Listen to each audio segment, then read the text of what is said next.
punts. In the extra point and field goal division, I'll tell you, that could be important because this game will not end up in a tie. For Baldwin-Wallace, number 91, Tim Robinson.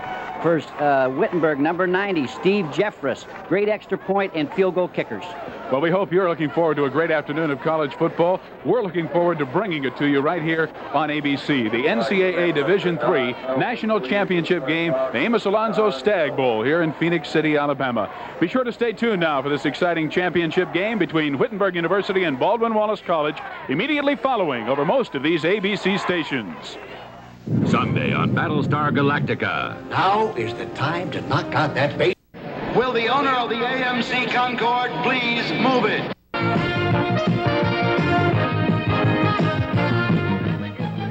NCAA college football. Today from Municipal Stadium in Phoenix City, Alabama, the Wittenberg University Tigers take on the Baldwin-Wallace Yellow Jackets for the NCAA Division III championship.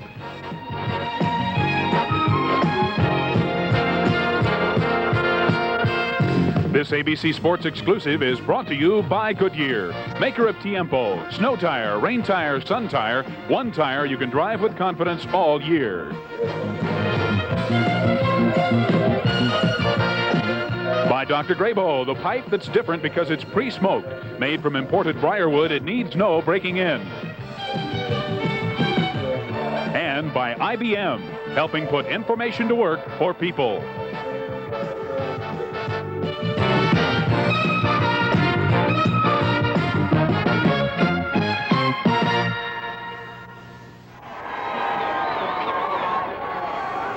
Welcome back to Phoenix City, Alabama Municipal Stadium, where they're excited about this game between Wittenberg and Baldwin-Wallace for the NCAA Division III championship, the Amos Alonzo Stagg Bowl, named for one of the greatest football coaches in the history of college football. If you were with us in the pregame show, we talked about the amazing similarities between these players, teams, coaches, their records, and the fact that they played to a 17-17 tie in their championship game for the Ohio Athletic Conference Championship just 3 weeks ago, that being the only blemish on either team's record. They both come into this game for the national championship at 10-0-1. As we await the arrival of the teams on the field, the Wittenberg captains are now coming out. Wittenberg will be in red. Baldwin-Wallace will be in gold and white with white jerseys.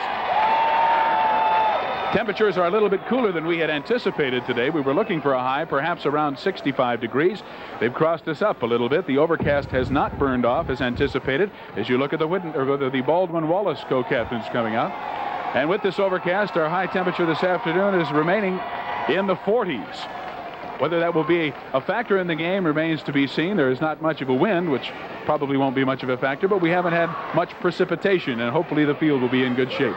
Good afternoon once again. I'm Steve Zabriskie. It'll be my pleasure to bring you the play-by-play. Our expert color commentator, Rick Forzano, the former head coach at Navy and the Detroit Lions. And Rick, talking about the similarities as we did in the pregame show, what does it come down to as far as the key points for each team to be victorious today? Well, I think with Wittenberg, I think Dave Merritt has to have a better game than he's had at any time against BW's defense. BW's defense is stronger than Wittenberg's offensive line, so it's going to be a tough matchup there. The other thing is Wittenberg's defense, their secondary, is susceptible to the pass, and you know Baldwin-Wallace runs that run-and-shoot, sprint-out, pass-type offense.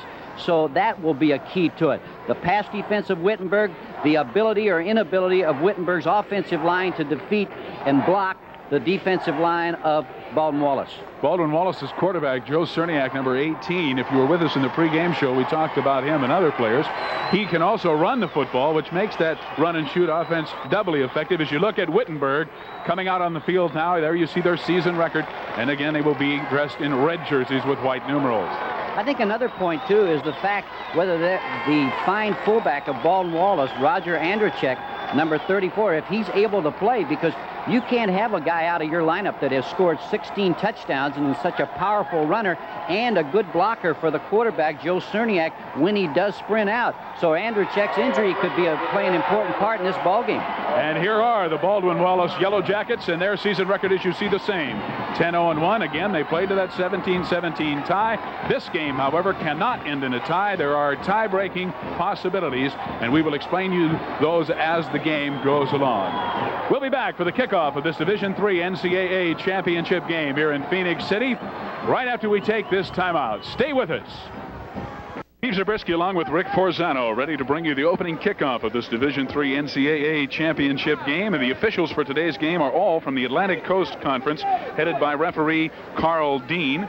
The field judge, Art Rhodes. The head linesman will be George Manning. The umpire, Clark Gaston. The line judge is Ernest Benson. The back judge, Bob Sandel. And our liaison official is Bill Simpson. All from the Atlantic Coast Conference, as we mentioned. Baldwin-Wallace has won the toss, and they have elected to receive. They will be on your screen to the left as you look at number 90, Steve Jeffress of Wittenberg, getting ready to kick off for the Wittenberg Tigers. Rick Forzano. The players were out on the field before we even came back from the commercial. I think they're ready to play. They certainly are. Of course, we were around them last night where they worked up, the student bodies. So many people have come down from the Ohio area to see this ball game. And the ball clubs are worked up, the fans are worked up, and I'm worked up. It should be a great football game. Steve Jeffress, number 90. He's a senior from Cambridge, 6'2", 200-pounder. He's a kicker. And you look at the deep receivers. As Jeffress kicks it off. Wujek, Bob Wujek, at the 20-yard line and dropped right there. Wujek will be starting at fullback probably for Baldwin-Wallace. Here you see the Wittenberg offense. Chuck Delaney, the quarterback. Steve Fuller, number 32, will be at fullback. And Baldwin-Wallace, however, is on offense, not Wittenberg. So please disregard those names. It'll be number 18, Joe Cerniak. 1st and 10 from the 20-yard line. Cerniak runs the option, picks up perhaps 2 or 3 yards. The tackle made by number 49, Jeff Manchester, the left side defensive end, a junior from Sydney, Ohio. Gain of 3. It'll be 2nd down and 7. There's the Baldwin-Wallace offensive backfield. Cerniak, Wujek, who returned the opening kickoff.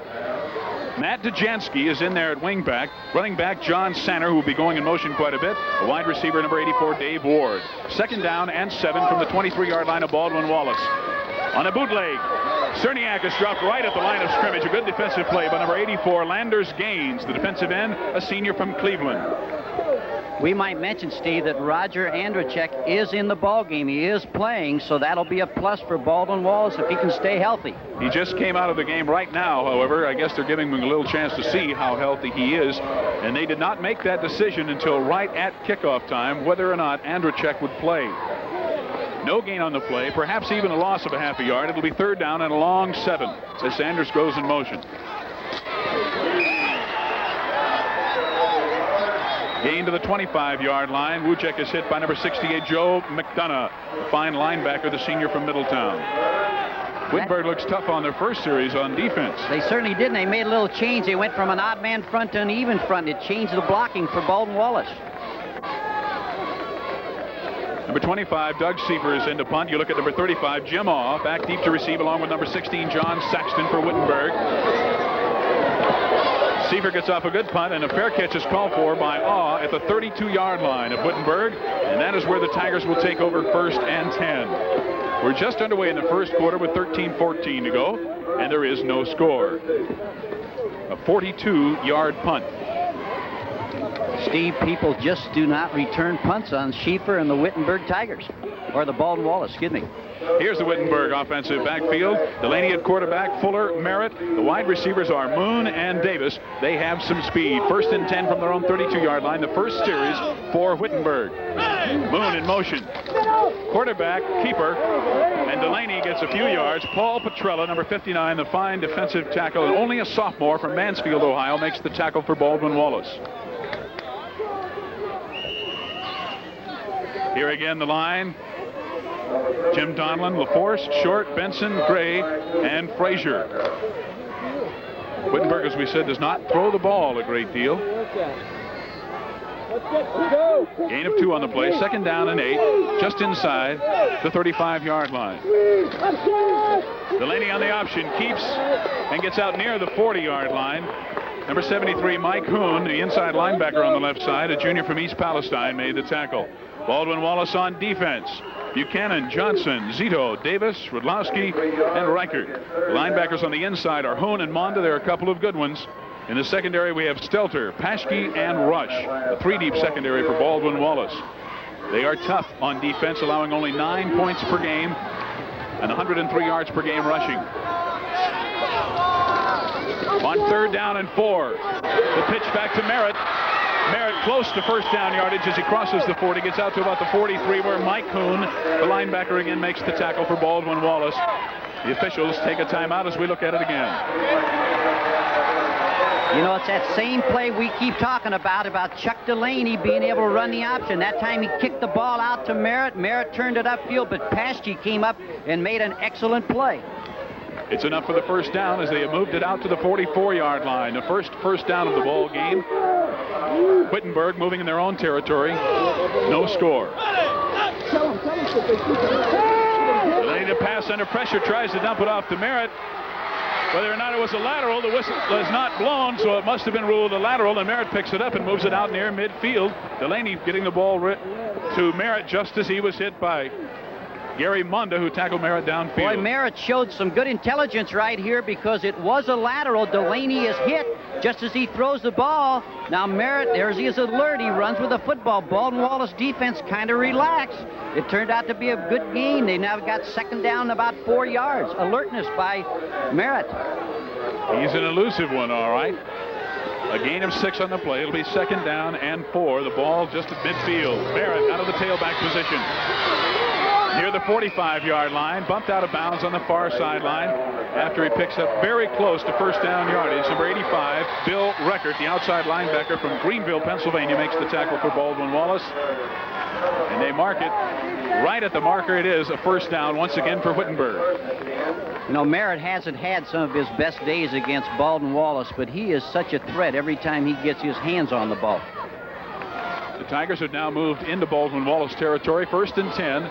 At the BW 46-yard line. Again, it's Merritt, and this time he's dropped for a big loss. An excellent defensive play by number 62, Bill Davis, defensive end, a senior from Cleveland, Ohio. Well, this time they had Merritt lined up at fullback, and they pitched the ball out. But Bill Davis, number 62, did an excellent job of shedding the blocker, getting penetration, and making the tackle. The loss is all the way back into Wittenberg territory. They mark it at the 48-yard line. It'll now be second down and 16 yards to go. Coming into the game, number 83, a wide receiver, Cliff Davis, with the play for Chuck Delaney. Second down and 16. Whistle blows before they can get the play away, and it might be a delay of game against Wittenberg. Yes, it is. The clock stops with exactly 10 minutes to play in the first quarter as you see the referee give the signal, and they will mark off 5 yards, and now it'll be second down and 21 for the Wittenberg Tigers. Now that really puts Wittenberg in a bind because, as we point up, they're not really much of a passing team, and when you come up with second and long like this, the pressure really goes to the quarterback, Chuck Delaney. A reminder, immediately following this game, Army-Navy from Philadelphia, a classic matchup over most of these same ABC stations.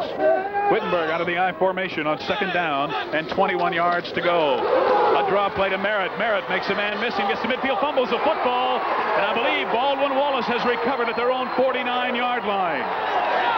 After a good gain, Merritt was stripped of the ball, and it is Bill Davis who comes up with a fumble recovery after making an excellent defensive play before. Davis recovers a fumble for Baldwin-Wallace. Boy, there you're going to see Merritt now on a little delay, like a sprint draw. He's staying in the backfield. He has a nice hole open up. He's carrying the ball awfully loosely right there. He makes a good move to get away, but he's stripped of the ball right there. Big play, big turnover for Baldwin-Wallace. Andrechek and Wujek are in the backfield as Cerniak pitches to Wujek. Wujek trying to cut upfield, gets back to the line of scrimmage, and that's all. Number 46, Kermit Smith, makes the tackle for Wittenberg. No gain on the play. It'll be second down and 10. And you look at Bill Davis on the sideline, who's made a couple of excellent defensive plays this afternoon for Baldwin-Wallace, just recovering that fumble. He's got a leg up on that Chevy Defensive Player Award already. I'd say he's the front runner. Second down and 10. Baldwin-Wallace at their own 49. Center in motion. Incomplete, in and out of the hands of the intended receiver, number 82, Ron Royster. Defending on the play, number 35, Jim Awe, senior from Mansfield, Ohio. It'll be 3rd down and 10 now as Baldwin-Wallace tries to capitalize on the turnover. They have gained nothing in 2 plays. 82, Ron Royster was open on that play. All he did was throw the ball a little poorly because they had an opening. They had cleared out the inside. Now double wing formation for Baldwin-Wallace on 3rd and 10 from their own 49. Cerniak complete to number 42, Jose Torrado, their leading receiver, and Torrado's bumped out of bounds at the Wittenberg 39-yard line by number 10, Chris Fields, a sophomore from Columbus, but it is enough for a 1st down for Baldwin-Wallace in Wittenberg territory. That's a big play, Rick. It certainly was. And Joe Cerniak showed a nice touch that time. He just laid the ball out there to number 42, Jose Torrado. It just worked out perfectly. And boy, that's a tough little pass to throw by a quarterback. They mark it just inside the 40-yard line of Wittenberg, a gain of 12 yards on the play. We have 8:50 to go in the 1st quarter, no score. 1st and 10, Baldwin-Wallace. Cerniak over the middle, complete to number 44, Matt Dejensky, the wingback on the left side, the sophomore from Parma, Ohio. Chris Fields, number 10, makes the tackle once again for Wittenberg. Well, that time Wittenberg had a lot of people coming, and Cerniak has to get rid of the ball in a hurry, and Dejensky really keeps concentration. Look at that. He's going to get hit right now. Boy, that was a big play by Matt Dejensky. It was big enough that they have brought the chains out now to see if it was 10 yards. They just miss it by about 6 inches, as you see, maybe a little more, maybe a foot. As the officials indicate, it'll be 2nd down and about 1/3 of a yard to go. Cerniak now has hit on 2 of 3. His first 3 attempts this afternoon, 2 completions for 21 yards so far. 2nd down and about a foot to go. The ball just inside the Wittenberg 30-yard line. And Cerniak's going to do it himself, and he drives behind the middle of that Baldwin-Wallace offensive line down near the 25-yard line for the 1st down. Mike Early, number 75, a defensive tackle from Brookville, Ohio, makes the tackle for Wittenberg. Boy, the guards and centers, number 64, Mike Kelly, number 56, Phil Quick, and number 67, Bill Neese, just blew them out of there that time. Watch this now with old Cerniak. See them blow it out of there. Boy, that Cerniak got powerful legs. On 1st and 10 from the 25-yard line of Wittenberg. Short gain of about 2 yards. Down to about the 23-yard line. Mike Early, number 75, makes the tackle on Wujek, along with number 49, Jeff Manchester. Sometimes, Rick, you'll hear the Baldwin-Wallace fans making a sound that sounds like booing, but actually they're saying woo for big Wujek. He and Andrzejczyk make a fine ball-carrying tandem for Baldwin-Wallace. Wujek now 3 carries for 4 yards so far this afternoon. Andrzejczyk, very short yardage, perhaps a yard or 2 down near the 20-yard line. Number 16, John Saxton, came up from the secondary, along with number 45, Dale Bradford, the left side linebacker, to make the play for for the Wittenberg defense. Well, that time they ran the option into the short side, and when he kicked the ball out to Andrzejczyk, he didn't have that much room to run. Therefore, Wittenberg was able to make a pretty good play. Again, a double wing formation on 3rd down and 5 at the 20-yard line as center goes in motion for Baldwin-Wallace. It's complete, and again, it's number 44, Matt Dejensky, on the receiving end of number 84, was a receiver. Dave Ward, the wide receiver. Chris Fields, number 10, again, making the tackle for Wittenberg, but it's a 1st down deep in Wittenberg territory. Again, Cerniak shows the touch, and again, great concentration by the receivers for Baldwin-Wallace. That time, number 84, Dave Ward. Boy, he had to really concentrate because that defender was coming up to stick him. No way you can stop that pass. Fields was right there, but the pass was right on the money. It is now 1st and 10. The ball at the 11-yard line. Cerniak on the pitch. Wujek at the 10, running hard, and runs down to about the 7-yard line. Jim Awe, number 35, came up from the secondary to meet him head on. Again, when you have a quarterback like Cerniak who can run the ball, look at that. He's hit, but he still kicks the ball out to Wujek. Now watch Wujek turn the ball up toward the goal line and punish the defender. It is now 2nd down and 6 yards to go at the 7. They can get a first down at the 1-yard line. Baldwin-Wallace moving with no score here in the first quarter. Center in motion. Fake. Bootleg. Cerniak at the 5. Down to the 3-yard line. Sexton up from the secondary, number 16, along with Dale Bradford, number 45, as Cerniak shows he's a tough runner as well as a player with good speed. Well, Cerniak averages on about 5 yards per carry. Now, this is a bootleg. He sees a little opening. He turns it up again. He just refuses to go down. The 3rd first down of the ball game. Or rather, Baldwin-Wallace has 3 first downs. They can get a first down. It is now 3rd down and 2 at the 3. Andrechek, nowhere to go as Wittenberg stiffens and stops him right at the line of scrimmage. Andrechek playing hurt, remember. He's had a shoulder injury and a hip pointer. But he is in the lineup. Landers Gaines, number 84, makes the tackle for Wittenberg, and they will kick it, Rick. Well, I'll tell you, Tim Robinson, number 91, the field goal kicker for Baldwin-Wallace. He's a good one, I'll tell you, and this is kind of a chip shot for him here. But should this end up in just a field goal, I'm sure Wittenberg would be very happy about the outcome. This drive started with the turnover, remember, and Baldwin-Wallace is driven right down the field, and they get 3 points out of it. As Tim Robinson, number 91, a sophomore from North Royalton, makes it 3-0 Baldwin-Wallace. With 4:37 to go in the first quarter, we'll return to Phoenix City in just a minute. Baldwin-Wallace has taken a 3-0 lead on a field goal by number 91 Tim Robinson. A 51-yard drive in 12 plays in 5 minutes and 17 seconds after a turnover, a fumble recovery by number 62 Bill Davis of Baldwin-Wallace. And they lead Wittenberg 3-0 here in the first quarter with 4:37 to go. Back deep to receive Meso Moon and Dave Merritt as Robinson kicks off for Baldwin-Wallace. Merritt comes up to take it at the 7-yard line. At the 20. And out across the 25 to about the 26-yard line, where Wittenberg will go back on offense for their second offensive series. Paul Petrella, number 59, makes the tackle on the kickoff, the senior from Mansfield for Baldwin-Wallace. Well, in a game like this, I'm sure Lee Tressel is very happy to go on top 3-0. It's always an advantage. You always tell your youngsters, try to score first in a ball game like this. Remember, they are playing for the national championship of NCAA Division III. Chuck Delaney, number 12, brings Wittenberg up on 1st and 10 from their own 25-yard line. Merritt out near the 30-yard line for a gain of about 5. Paul Petrella, number 59, again makes the tackle for Baldwin-Wallace. A gain of 5. It'll be 2nd down and 5 at the 30. Well, that Paul Petrella, he may have a hip pointer, but he is all over that field, Steve-O.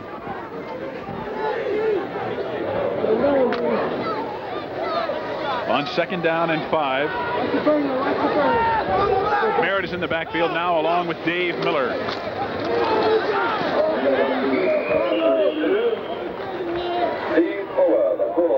Fuller carries out to about the 33-yard line, a gain of 3 on the play. Bill Rickert, number 85, makes the tackle for Baldwin-Wallace. As the Yellow Jackets of Baldwin-Wallace lead Wittenberg 3-0 with 3:40 to go in the first quarter.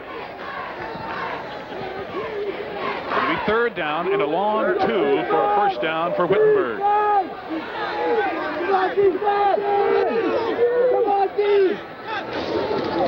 Merritt on the pitch. Merritt right at the line of scrimmage, thrown back. Number 37, Gary Stelter, the fine secondary cornerback, the senior from Youngstown, coming up to make the initial hit on Merritt. Well, the young man that made the big play on that, I feel, was number 89, Fred Buchanan, the defensive end for Baldwin-Wallace, because he got penetration, slowed Merritt up, and allowed the secondary to come up and make the tackle. You don't think they're fired up? Just look at Gary Stelter coming off the field. So Wittenberg will have to punt. Dave Miller, number 22, is in to punt. Back deep to receive John Center, number 24, number 3, Ralph Young. Center calls for the fair catch at the Baldwin-Wallace 22-yard line. And with 2:44 left to go in the first quarter, Baldwin-Wallace leading Wittenberg 3-0. We'll be back for more NCAA football in just a minute. On offense, 1st and 10 at their own 32-yard line. Come on up. Joe Cerniak, number 18, leads them up. Senior from Fairview Park, Ohio. The double wing set again as center comes in motion. Andrzejczyk the only back, and the sprint out pass again complete to Jose Tirado at the 40-yard line. Again, he's dropped immediately by Jim Aw, number 35, but that play, Rick, is working every time. It's amazing because what happens, they send the man in motion. They flood 3-4 receivers to one side. Now you watch Joe Cerniak throwing to Jose Tirado. He's wide open because they've got him outnumbered on the motion side. A gain of 8 on the play. It's 2nd down and 2. The ball right at the Baldwin-Wallace 40-yard line. Again, center in motion. This time they're going to throw the halfback pass. Intended for number 82, Ron Royster. They say it was a fumble, and it is recovered by Baldwin-Wallace. Down to recover it was Dave Ward, number 84. The pass thrown by Keith Zeman was complete, then fumbled, and falling on the ball, Dave Ward, number 84, picks up a few extra yards for Baldwin-Wallace. Now, number 40, Keith Zeman, he is 2 for 4 passing this year already. You see the little fake to Andrzejczyk. Zeman comes back. They kick the ball to him. He throws the ball downfield to number 82, Ron Royster, who fumbles. And alertly now, watch that ball laying there, and it's recovered by Baldwin-Wallace. At the 19-yard line, in and out of the hands of number 82, Royster. John Sexton, number 16, defending on the play for Wittenberg. As that play carries them now to the 19-yard line, where it will now be 2nd and 10 for Baldwin-Wallace. Boy, Steve, I'll tell you, that motion pass, that sprint out pass, the man making that little turn in is open every time. All Cerniak has to do is hit him, and the guy has to catch the football. Cerniak now 4 of 6 for 39 yards so far today. Baldwin-Wallace with 2nd down and 10 from the 19-yard line of Wittenberg. He wants to throw it again, complete to Jose Tirado inside the 15-yard line. At the 14-yard line, it will not be enough for a first down. The clock running with 1 minute and 45 seconds to go in the first quarter of play. Baldwin-Wallace leading 3-0 over Wittenberg. You know, Steve, at the beginning of the show, we said that the Wittenberg defense, pass defense, was suspect. And right now, boy, I'll tell you, Baldwin-Wallace is testing it. Again, a double wing formation on 3rd down and 5 from the 14. And again, center goes in motion. Again, the pass is complete. I think they were looking for the flea flicker that time, Rick. I think he wanted to pitch it out to Sander, who was sweeping around left end. The completion to Dave Ward, I think Ward wanted to pitch it. Again now, the problem right now is that Wittenberg is not getting much underneath help by their linebackers, and you see it's wide open. It is tough for a defender to handle that one-on-one. Dave Ward just came open on the turn.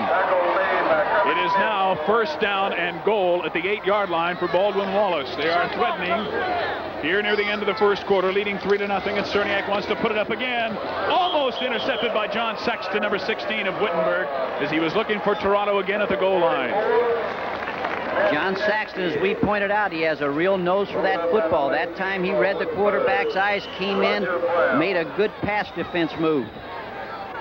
That'll bring up 2nd down and goal at the 8-yard line. The clock stopping with 56 seconds remaining in the first quarter. There it is. Good play, John Saxton, number 16. Boy, he went to the football. 2nd down and goal at the 8. Baldwin-Wallace has already gained 100 yards of offense. Tirado in and out of his hands at the 2-yard line. Incomplete. It'll be 3rd and goal at the 8. The clock stops with 53 seconds to go in the quarter. Again, Saxton was defending on the play, and that Saxton-Tirado matchup is going to be something we'll be watching all afternoon. Cerniak has a strong arm. He can drill that ball in there. Into the game, Ron Royster, number 42, replaces Jose Tirado on 3rd down and goal at the 8-yard line. Again, Sander comes in motion. And again, Cerniak sprints out and throws it over the end zone, intended for number 84, Dave Ward. Roger Brown was defending on the play, but the ball was just thrown away. It'll be 4th and goal, and the kicking team is on for Baldwin-Wallace once again as Cerniak comes off. Well, that time they did a little something different. Cerniak sprinted out to his right. Instead of throwing to the flooded side, he tried to throw back, but threw out of the end zone. Fred Martin will hold for 91 Tim Robinson, who kicked one a moment ago. This one will be from the 15. It'll be a 25-yard attempt. Line drive shot, no good. Misses off to the right. just didn't get good contact on the ball that time with 45 seconds to go in the first quarter, and Baldwin-Wallace leading 3-0 will return to Phoenix City after these messages. And so now Wittenberg will take over as we return to Municipal Stadium in Phoenix City, Alabama. After the missed field goal attempt by Robinson, Wittenberg goes on offense at the 20-yard line, since the attempt was from inside the 20. Wittenberg trailing 3-0. Chuck Delaney brings them out 1st and 10 at their own 20. Fuller hit right behind the line of scrimmage, coming through very quickly, number 73, Mike Hoon, who shot the gap and met Fuller behind the line of scrimmage. Fuller fought his way about to the 20-yard line. No gain on the play, perhaps maybe a half a yard. It'll be 2nd down and a long 9. Well, that Baldwin-Wallace defense, they hit the gaps and they come from the unexpected places. That time, the linebacker was just unblocked. 2nd down and 9 as we're nearing the end of the first quarter. Delaney on a keeper. Out across the 25-yard line to about the 26-yard line. Number 12, Carl Matthews, the outside linebacker, the junior from Chatham, New Hampshire, came up to make the play for the Baldwin-Wallace defense. And time has run out at the end of the first quarter here at the Amos Alonzo Stagg Bowl in Phoenix City, Alabama. Baldwin-Wallace leads Wittenberg 3-0, and we'll be back. How did I get my men to smoke a pipe? I told Ted that the color of the bowl made an exciting contrast to the steely blue of his eyes. And Michael, he was easy. Smoking a pipe makes you look mysterious, I said. And then there was Steve. So sensible. I told him I'd rather see you smoke a pipe. He had to agree. And then to each I gave a Dr. Grabo, the pre-smoked pipe. They all loved them. My men are so smart. By now, almost everybody's heard about the incredible Black & Decker workmate. About how it makes almost any hard job a lot easier. Like planing, hammering, sawing, almost anything. But what most people don't know about the incredible workmate is now you can get a single hatch model for as little as $45. Wow. That's right. A Black & Decker workmate for about $45. As we get ready to start the second quarter, Wittenberg has a 3rd down and 4 at their own 26-yard line, trailing Baldwin-Wallace 3-0 in this Division III NCAA National Championship game. Power I formation in the backfield. On the pitch to Merritt. Merritt at the 30-yard line, breaks the tackle, gets out near the 40-yard line, picks up more than enough for the 1st down. Paul Petrella, number 59, the defensive tackle, the senior from Mansfield, slid over to make the play. Boy, Paul Petrella, 188-pound defensive tackle. Now watch him shed the block. Now watch him run to the sideline. Just, boy, he is determined. He has the speed. He has the quickness. He's going to get there come hell or high water. Look who makes the tackle. Boy, that is determination. You can learn from that. Merritt now has gained 39 yards on 8 carries. As you look at Petrella lining up for the next play, it is 1st and 10 Wittenberg at their own 40-yard line. I formation in the backfield. Buckley, the fullback, running hard and getting short yardage across the 40-yard line to about the 41 or 2. 89, Fred Buchanan, and number 46, Gary Monda, make the defensive play for Baldwin-Wallace. Paul Petrella, look at him now. He sheds the block. He gets underneath, makes the play again. Well, when they say he's a potential All-American, it's right there. He's on the bottom of most of those piles. It's 2nd down and 8 after the gain of 2. Wittenberg moving here in the second quarter, trailing 3-0.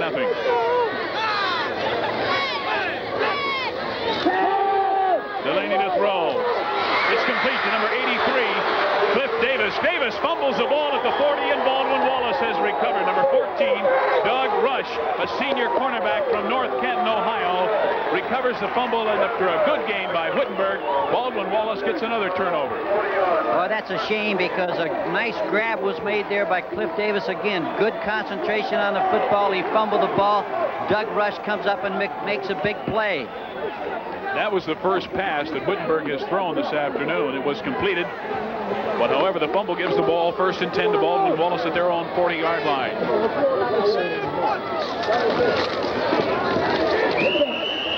Wujek hitting into the middle of the line and getting short yardage out to about the 42-yard line. 73, Joe Govern, a defensive tackle, a junior from Macedonia, Ohio, makes the tackle, a 6'1", 210-pounder. I'll tell you, as we take a look at the statistics there, it's Baldwin-Wallace. First quarter, all Baldwin-Wallace. 110 yards to 39 yards with a big statistic. On second down and 9. Play action pass, and Cerniak is hit from the blind side and dropped for a big loss by number 49, Jeff Manchester, the left defensive end, a 190-pound junior from Sydney, Ohio. A great defensive play, and that moves the ball back to the 35-yard line of Baldwin-Wallace. That's the best pass defense you can have right there, is have your line rush the passer like number 49, Jeff Manchester, did there. It'll be third down and 15 now as we have 13 minutes to go here in the first half of play. Baldwin-Wallace still leading 3-0. Third and 15 from their own 35. Wujek in motion. Andrachek. And Andrachek is going nowhere. Hit right at the line of scrimmage by number 73, Joe Govern, along with number 45, Dale Bradford, making the defensive stop for Wittenberg, and Baldwin-Wallace will have to punt. Wittenberg made another nice move. That time, number 51, Scott Gray, the middle guard, offset the center a little bit and plugged up the hole on Andrachek. Number 25, Doug Sheeper, back to punt. The 6'1", 195 sophomore hits a low line drive squibber that rolls, will not be returned, and is going to turn out to be not bad inside the 30, down to the 26-yard line where it is downed. And so Wittenberg will go back on offense. Baldwin-Wallace unable to capitalize on another turnover with 12:21 to go in the first half. It's Baldwin-Wallace 3, Wittenberg nothing. 12:21 to go in the first half of play. Wittenberg going back on offense after the 45-yard punt. It didn't look very good when it started out, but it turned out to be great. That was the lowest punt I've ever seen in my life, I think. It was about 6 feet off the ground all the way. Nearly took somebody's head off. First and 10, Wittenberg at their own 26. Buckley. Short yardage on the play. Number 46, Gary Monda makes the tackle. Buckley punches it out to about the 30-yard line. A gain of 4 on the play. It'll be second down and 6 for Wittenberg. Boy, the Baldwin-Wallace coaches have a lot of respect for number 46, Gary Monda, their linebacker. They call him their quarterback on defense. And you have to have that leadership. That's one thing that has made Baldwin-Wallace's defense so effective. On second down and 6, Delaney on the option to Merritt. Merritt trying to turn the corner, gets back to about the 35-yard line, picks up 5 of the 6 yards needed. They mark it at about the 34. It'll be third down and 2 yards to go. Bill Record, number 85, and number 57, Chris Zito, made the tackle for Baldwin-Wallace. Excuse me, Steve, that Baldwin-Wallace defense, they can pursue to that ball. They are quick. Merritt now has gained 43 yards on 9 carries. Buckley, very, very short. Not enough for the first down. Chris Zito, number 57, and 89, Fred Buchanan, the left side defensive end, stop him short of the first down, and Wittenberg will have to punt. That was an excellent defensive play. That time the Baldwin-Wallace defense, they just surged and got penetration, didn't allow the ball carrier to make the first down. Fourth down and a long one to go. Dave Miller will be in to punt, number 22, whom you see there. John Sanner and Ralph Young back deep to receive for Baldwin-Wallace. Sanner calls for the fair catch at the 32-yard line of Baldwin-Wallace. And the Yellow Jackets will go back on offense with 10 minutes and 34 seconds left to go at the first half. Baldwin-Wallace leading 3-0 will return to following the 33-yard punt. Baldwin-Wallace will have a first and 10. The ball at their own 32-yard line. Make it the 33, really. Closer there. Cerniak, number 18, leads them out. They lead 3-0. We have just over 10.5 minutes to go in the first half. Again, the double wing set offensively in the backfield for Baldwin-Wallace. And again, Sanner is in motion. Intended for Sanner, complete at the 34-yard line. He's bumped out of bounds across the 35. Let's take this opportunity to remind you of 2 big nights of football coming up here on ABC. In addition to today's outstanding program, a special Sunday edition of NFL football, and what a big one it is. Denver and Oakland tied in the AFC Western Division, both at 8-5. leading that division, and the loser, Rick, might be out of the playoffs in that game. Then on Monday night, the San Diego Chargers and the Chicago Bears, Lydell Mitchell and Walter Payton. Two big NFL nights, Sunday and Monday, here on ABC. The handoff to Keith Zeman on the inside counterplay loses yardage as Wittenberg's defense was up to it. Number 51, Scott Gray, penetrating to make the tackle. Steve, we talk about Paul Petrella for Baldwin-Wallace. Number 51, Scott Gray for Wittenberg has made about 3 or 4 good plays. He's their nose guard. He's playing over the center. He's getting in a gap. He's getting penetration. He's making it tough for the Baldwin-Wallace offensive line to block him. A loss back to the 34-yard line. It'll be 3rd down and 8 yards to go. Complete to Sander. On a swing pass, Sander breaks away at the 40, 45, 50. He crosses into Wittenberg territory and runs inside the 40-yard line, about the 38.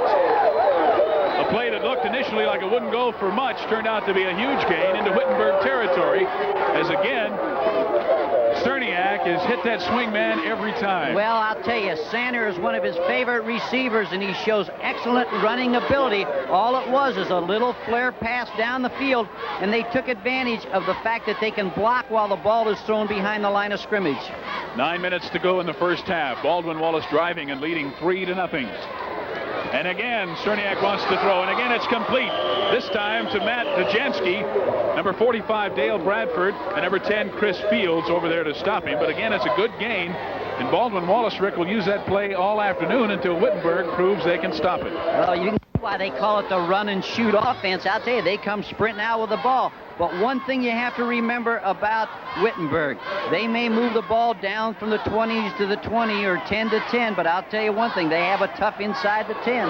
Cerniak 9 of 13 for 91 yards. A gain of 7 makes it 2nd down and 3, and again he hits Dajansky inside the 25. It's a 1st down at about the 22 or 3 yard line. 49, Jeff Manchester covering on the play for Wittenberg.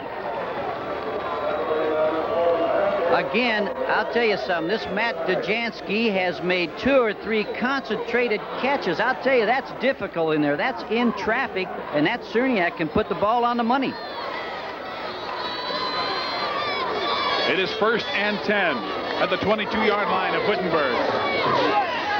And they're going to run it again, but this time Sander can't hold on to the swing pass to the left side, and it is ruled incomplete at the 25. It'll be 2nd down and 10. Kermit Smith defending on the play for Wittenberg.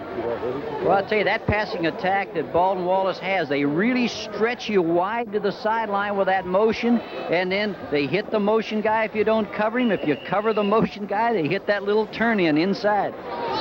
We were talking about Baldwin-Wallace moving the ball up and down the field. They have well over 100 yards in offense already and only 3 points to show for it. Well, that's what counts, if you can put points on the board or you can keep them from putting points on the board. 2nd and 10 from the Wittenberg 22. Again, center in motion out of the double wing set. And again, Cerniak wants to throw. This one's going into the end zone. Intended for Toronto. Back defending was number 18, Roger Brown, a junior.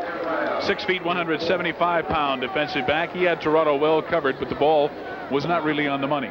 Well, that time, Wittenberg put a little pressure on. They blitzed their safety, Chris Fields. They hit all the gaps, and Cerniak didn't have that much time to throw the football. Good defensive play by Wittenberg. Wittenberg has shown so far that they do toughen up on defense.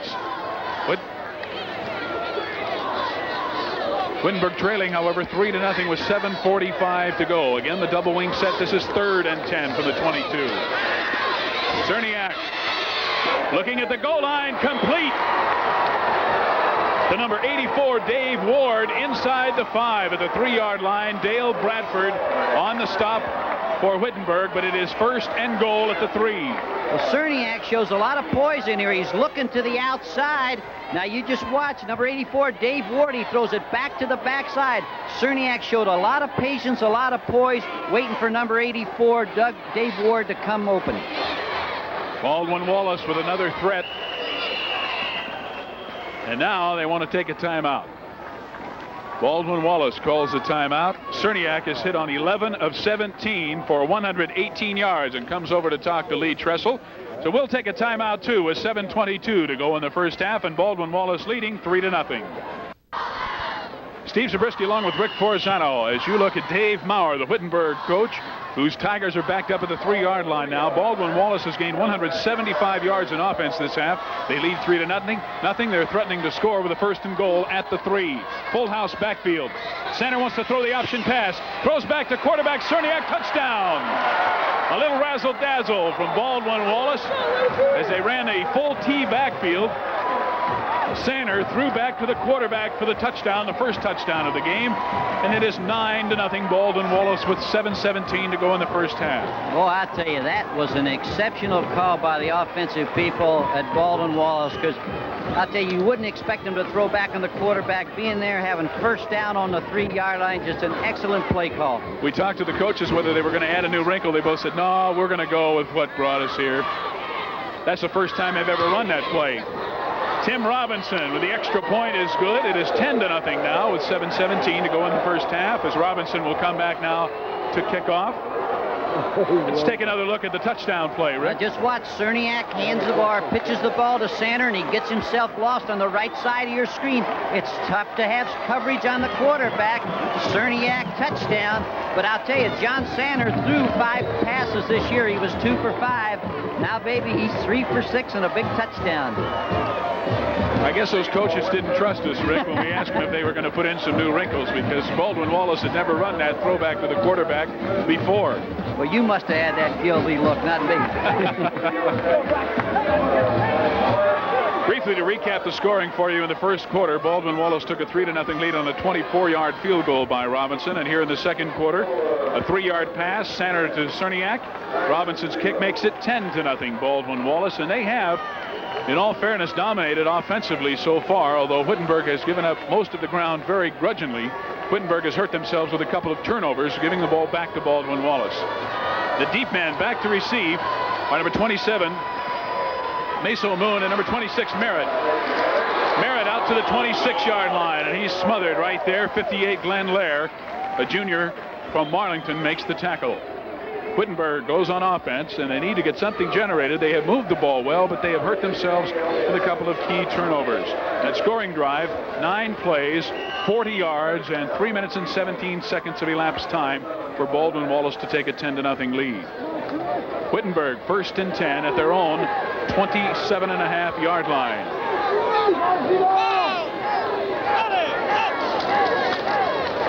Delaney on the option, pitches to Merritt. Merritt hit right at the line of scrimmage, falls forward to the 30-yard line. Number 62, Bill Davis, the senior from Cleveland, who's been outstanding for Baldwin-Wallace today, makes the tackle.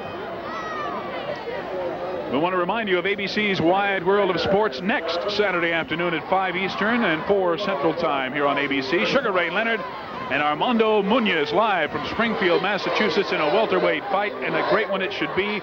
We remind you this telecast will not be seen in the Springfield, Massachusetts and surrounding area. On 2nd down and 7. Delaney complete to number 42, Don Culpepper. Chuck Paskey makes the tackle, but not before Culpepper gets very, very close to first down yardage. And the officials are now going to call a timeout, or are they going to say it is a first down? It is a first down as they move the change forward after taking a look at it. 1st and 10, Wittenberg. Now the ball at their own 38-yard line. You know, Don Culpepper has a twin brother on this ball club also with Wittenberg. I was a little worried that time. He caught the ball with enough for the first down, and he almost brought it back and lost the first down. Delaney has hit on 2 of 2 for 28 yards. Hasn't thrown much, but has thrown well. 1st and 10 from the 38. Merritt at the 45. Inside Baldwin-Wallace territory down to the 40-yard line. Number 85, Bill Record, makes the play finally, but not before Merritt picks up another big gain down to the 40 of Baldwin-Wallace. Again, I'll tell you, when you have a player like Dave Merritt and a quarterback like Chuck Delaney, you have to respect Delaney. He kicks the ball out. There's a good block in front by Steve Fuller. Now you can see how Merritt, he's going to turn it back to the inside. The last tackler just got enough of him to keep him from going all the way for a touchdown. We have 5.5 minutes as you look at Dave Merritt now on the sidelines with Coach Dave Maurer. Merritt has come out of the game to take a bit of a break. Tracy King, number 21, is in to give Merritt a rest. Delaney wants to throw on a counter pass. Little little bit too long, intended for number 88, Dave Frazier. It's incomplete. Doug Rush, number 14, defending on the play. It'll be second down and 10 for Wittenberg. That's a pretty tough pass to throw. Chuck Delaney was kind of sprinting to his left a little bit and trying to throw that ball and lay it up in the middle to number 88, Dave Frazier. Dave was open, but he couldn't get the ball to him. Don Culpepper, 42, goes out. Cliff Davis, number 83, comes in with the play for the Wittenberg offense. As Delaney brings them up on second down and 10 at the Baldwin-Wallace 40. Baldwin-Wallace leading 10-0 here in the second quarter. Play action. Intended for number 83, Cliff Davis, but again overthrown at the 25-yard line and incomplete. Number 37, Gary Stelter, the fine senior cornerback from Youngstown, defending for Baldwin-Wallace. You'll see here why Paul Petrillo was voted the outstanding player in the Ohio Athletic Conference. Look at the penetration. Look at his determination. He won the Hank Critchfield Award as the best defensive player in the OAC. He is some kind of football player. And at less than 190 pounds, you got to have some kind of toughness to play in the middle of that defensive line. Third down and 10. Big play for Wittenberg if they are to continue this drive and get on the board before halftime. 5 minutes, 15 seconds to go in the half. Delaney over the middle, in and out of the hands of number 42, Don Culpepper. He had him wide open at the 30. Culpepper couldn't hold on. It hit him, I guess, in a bad place, Rick. Oh, boy, I'll tell you, he was coming against the grain in the middle, and I'll tell you, a pass like that when you're crossing the middle, a guy like Don Culpepper with his speed could have caught that ball and gone all the way in for a touchdown. Tough break for Wittenberg that time. Well, it'll bring up 4th and 10 now, and Wittenberg will have to kick it away, and in the punt is number 22, Dave Miller. Miller will kick it away from about midfield, and back deep to receive is number 80, Rob Webb, and number 24, whom you see there, John Sanner. Angling it for the coffin corner, heading for the end zone. Into the end zone, it'll be a touchback. The clock stops with 5:05 to go in the first half. We'll return to Phoenix City, Alabama for the Division III championship game with Baldwin-Wallace leading 10-0. Feller that went into the end zone. Baldwin-Wallace goes back on offense, 1st and 10 at their own 20-yard line with 5:05 to go in the first half, leading 10-0. Jose Torado comes out split wide to the left. Andrechek and Wuchek in the backfield behind Cerniak. Wuchek on the dive play over the right side gets 3 yards out to the 23-yard line. Number 68, Joe McDonough, the fine linebacker from Middleton, Ohio, a 6'2", 195-pound senior, makes the tackle. Gain of 3 to the 23. It's second down and 7. Here you look at Lee Tressel. What a great career he's had, Rick. Well, I'll tell you, 21 years at the same school. Matter of fact, I coached against him in his first game when I was at Kent State. Second and 7 from their own 23-yard line. Looking pass, nice catch, no, incomplete. Intended for Dajansky, he almost had it. In fact, he did have it for a second. John Saxton, number 16, the junior from Columbus, defending for Wittenberg. I tell you, I'm impressed with that Baldwin-Wallace pass offense. They throw the ball to the motion, they throw the ball to turn in, they throw the ball to a little seam guy coming in there. I'll tell you, it's excellent pass offense. Cerniak, 12 of 18 for 118 yards so far today. On 3rd and 7 from their own 23-yard line.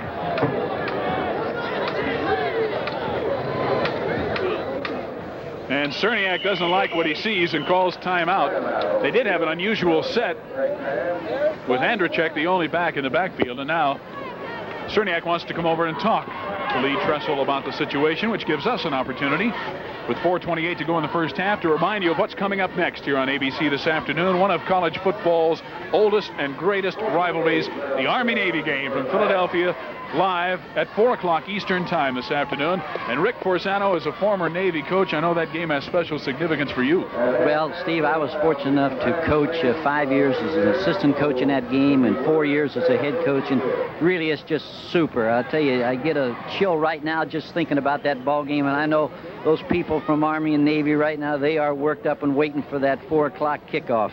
Navy 7-3, of course, this season. They'll be playing in the first Holiday Bowl ever to be held, and it's the first bowl game that Navy will be going to since 1964 when Roger the Dodger took him to the Cotton Bowl, which was a big year for Navy football. This could be just as big a year if Navy, of course, has to defeat Army and then goes on to play in the first Holiday Bowl ever. Army with players like Plenty Blundage, their fine tight end. Should be a great one. 4 o'clock Eastern Time, Army-Navy, immediately following this game right here over most of these same ABC stations. Baldwin-Wallace has it back together with 4:28 to go in the half on 3rd and 7 from their own 23-yard line. Double wing set. Zajanski in motion. Cerniak on the split out. It's complete to Ward.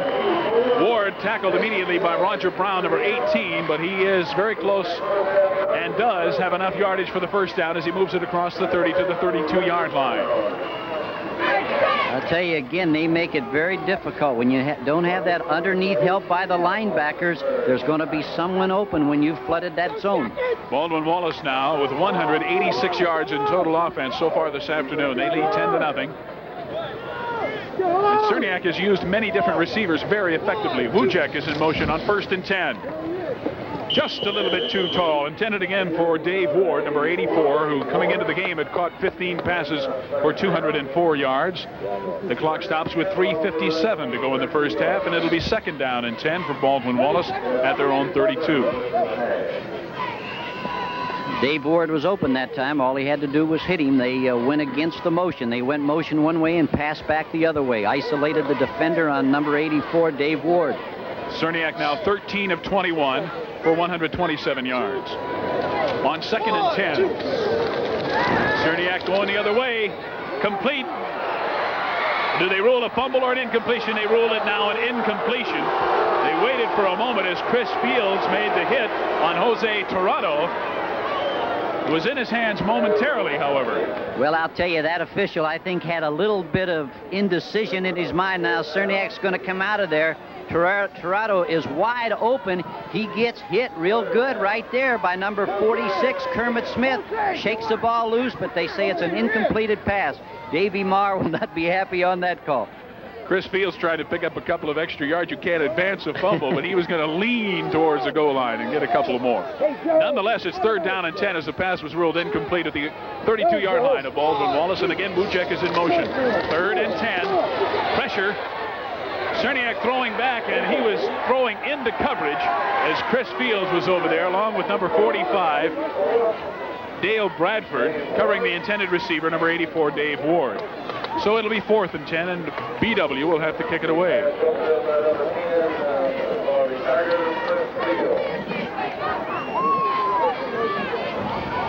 Wittenberg still has time to get some points on the board this half. Number 25, Doug Schieffer, will kick it. He'll hit it from just outside his own 20-yard line, and he gets away a pretty good kick.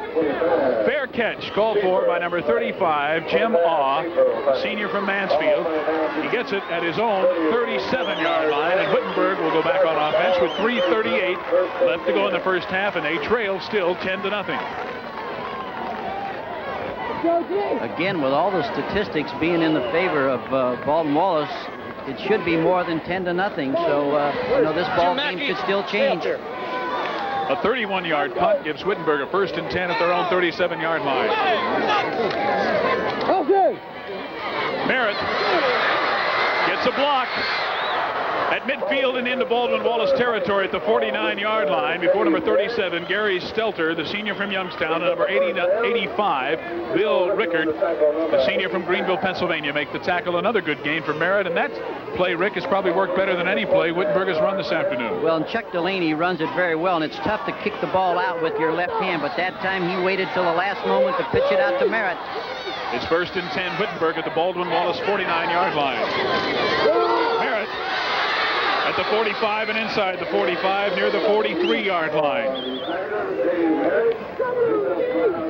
This time they use a little bit of a counter. They start in one direction. Now you'll watch Merritt come back. Good hole opened up on the left side by Jim Donlin and Wade LaForce. I'll tell you, Merritt better not stick that ball out like that. He may cough up another fumble. Merritt has now gained 85 yards on 13 carries. Delaney He's going to keep it this time. Turns upfield and gets short yardage as he gets down near the 41-yard line. Mike Hoon, number 73, a fine junior linebacker from East Palestine, Ohio, makes the tackle. As we have 2.5 minutes left to go in the half. Baldwin-Wallace leading 10-0 as you look at Lee Trussell, the Baldwin-Wallace coach in his 21st year. Third down, 3 yards to go. The ball at the 42-yard line. Again, the pitch to Merritt. And Merritt is hit right at the 40-yard line after a gain of 1. An excellent defensive play. Number 37, Gary Stelter, coming up from the secondary, along with number 89, Fred Buchanan, the defensive end. I'll tell you, short of the first down. Steve, another guy that made a fine play, came up and really hit, was number 26, Chuck Paschke. He came up and drilled him. Wittenberg has asked for a timeout on 4th and 1 with 1:54 to go here in the first half of play. As Baldwin-Wallace leads 10-0. I wonder if they're trying to decide to kick it or go for it. On 4th and 1 with 1:54 to go in the half, trailing 10-0. What would you do, Rick? Well, that is a tough decision to make because you don't know, if you don't make the first down, Baldwin-Wallace still has a chance to come down the field and score, and yet you don't want to give up the ball. Let's remind you of what's happening next Saturday afternoon on NCAA college football at 1:30 Eastern Time, live, the Division II championship game. That two teams are being decided today. The winner of the Youngstown State Eastern Illinois game, which is being played today, will meet the winner of the Winston-Salem State and Delaware game, also being played today, for the Division II championship. Also, Division 1A semifinals, Massachusetts versus Nevada-Reno in the 1AA semifinals. And Jackson State will be taking on a team to be announced in the other semifinals. So lots more college football action, NCAA playoff action here on ABC next Saturday afternoon over most of these same stations. 1:54 to go on 4th down and 1. They have apparently decided to go for it. High formation in the backfield with Fuller and Merritt behind Delaney. Merritt on the pitch. He's got it. Inside the 35 to the 34-yard line. Mike Hoon, number 73, makes the tackle for Baldwin-Wallace. Boy, that time, I'll tell you, Merritt really, right from the very beginning when he got that ball kicked out to him by Chuck Delaney, he's going to follow Steve Fuller. Steve Fuller's got a pretty good block, but I'll tell you, Merritt said, I'm going to get that first down, and he did. Merritt now 93 yards on 15 carries. A minute and a half to go in the half. Wittenberg moving, trailing 10-0. Delaney on the sprint out, is going to keep it. He's at the 30, the 25, gets away, and inside the 20 to the 15-yard line. They mark him out of bounds at the 16-yard line. Mike Boone, number 73, ran him out of bounds. Another big game for Wittenberg, and the clock stops with 1:23 left to go in the half. Well, this time Chuck Delaney's going to sprint out to this side. Now just watch him. He's got two lead blockers. He's looking downfield. He doesn't find a receiver. A lot of poise. Pulled the ball down, decided to run. This is a big play. That makes that 4th and 1 decision look even better right now, Steve. It's paid off for them as they have a 1st and 10 at the 16-yard line of Baldwin-Wallace. Merritt again. And Mike Hoon makes a great defensive play, breaking through and dropping Merritt for a loss outside the 20-yard line at about the 22. You have to stop a young man like Dave Merritt with his speed. The best way is like Hoon did right there. Just get penetration into the backfield and don't let him get started. Hoon, 5'11", a 190-pound junior from East Palestine, Ohio. 1:05 to go as they have stopped the clock once again. Wittenberg would dearly love to get on the scoreboard here before the end of the half. And I would have to think, Rick, that they want to put it in the end zone. They don't want to have to kick that field goal. Well, maybe not, but right now, the way they have been really pushed around the field by Baldwin-Wallace to at least get 3 points and going at the halftime only down by 7 would give Dave Maher a lot to be able to talk with. By the same token, Baldwin-Wallace, hey, they want to shut them down because they want to go in 10-0 and say come out at the half. It makes Lee Tressel's job a little easier that way. A score of any kind obviously would help Wittenberg's momentum. They hurt themselves early in the ball game with 2 turnovers when they were moving the football. Baldwin-Wallace capitalized on one of those for a field goal in the first quarter. But here late in the second quarter, Wittenberg is driving. It is now 2nd down and 15 yards to go. Another great defensive play by number 59, Paul Petrella, as he broke through to drop Delaney for a loss, or perhaps right at the line of scrimmage. They mark it at the 22-yard line. A loss of maybe a few inches on the play. In any event, it'll be third down now and about 15 yards to go. Paul Petrella, he has one goal, and that's to get to that ball carrier. Third down and 14. Big play for Wittenberg here with 35 seconds to go in the half. Delaney complete to Toronto inside the 15-yard line, or Don Culpepper, excuse me, number 42. Gary Stelter hit him immediately, and it is not enough for a first down. They mark it just inside the 14-yard line. The clock running with 16 seconds left to go in the half. And did they call a timeout? Now they have called a timeout. I'm sure what they decided to do right there, they just want to get the field goal and not let Baldwin-Wallace have another shot at it, because you kick the ball off and there's always that one play that could be a big mistake. They let the clock run down to 10 seconds, and there you see Steve Jeffress, number 90, a senior from Cambridge, 6'2", 200-pounder, who has hit 8, now 9 field goals this year, if he is to make this one. He had 8 coming into the game, and he hit 38 of 39 extra points as well. They run the pass pattern to Culpepper, number 42, right over the middle, and they set him up in pretty good position, Rick, right square in the middle of the field. They certainly did, and of course Culpepper, he had that drop, but he certainly made up for it that time, because he came right into the middle in a lot of traffic and concentrated onto the football. And boy, I'll tell you, they have it. That ball sitting right in the middle of the field for Jeffers to try to kick it through. There you see the situation. 10 seconds on the clock. Baldwin-Wallace leading 10-0. And Jeffress will attempt it. It'll be a 30-yard attempt. It's good. Wittenberg gets on the scoreboard as it runs down to 6 seconds remaining in the half, as Steve Jeffress kicks a 30-yard field goal, and Wittenberg is on the board for the first time today. It is now Baldwin-Wallace 10, Wittenberg 3, and we remind you that this is an NCAA Division III National Championship game.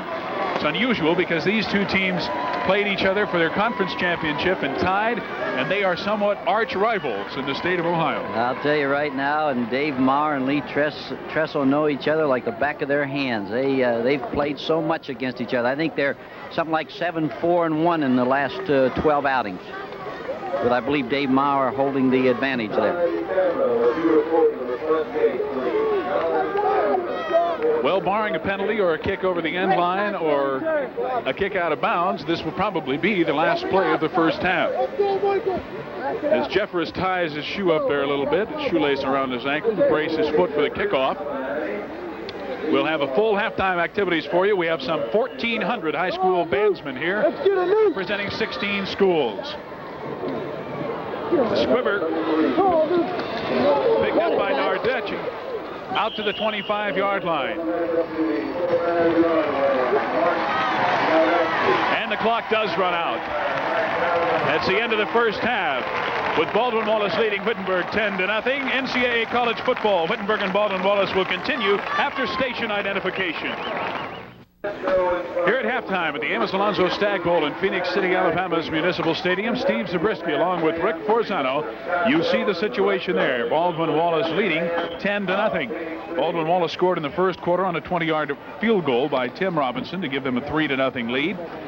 Then in the second quarter, leading 10-3, excuse me. Then in the second quarter, a 3-yard pass from Sanders to Cerniak on the old throwback to the quarterback play made it 10-0. Wittenberg coming back with just 6 seconds remaining in the first half. Jeffries a 30-yard field goal to make it 10-3 at halftime, as we have 16 high schools from around the area of Georgia and Alabama represented here this afternoon. Some 1,400 bandsmen on hand. We'll have more of our halftime activities, but first, let's pause for a message from the NCAA. While bowl games and rating polls determine a mythical national champion in Division 1A, the National Collegiate Football champions in Division 1AA, 2 and 3 will be decided on the playing field.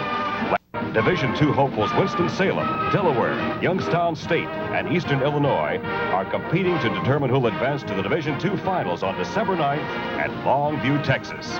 Next Saturday, 4 Division 1AA teams will meet in their semifinal round period.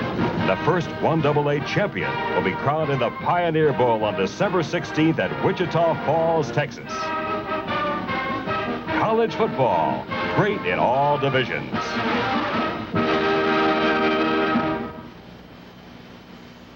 The preceding has been a message furnished by the NCAA. Back at halftime with some 1,400 high school bandsmen entertaining us here at the Amos Alonzo Stagg Bowl, representing 16 area high schools. And they're going to be providing a lot of music, and we'll be bringing you some of that throughout our halftime activities.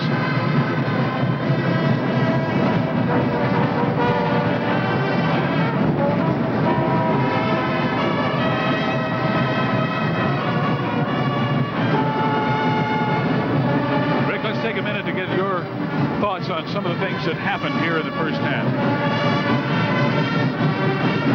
Well, I'll tell you, one of the things that has impressed me, number one, is the passing attack of Baldwin-Wallace. The other thing is the fact that Wittenberg, even though they've given up a lot of yards passing, they haven't given up a lot of points.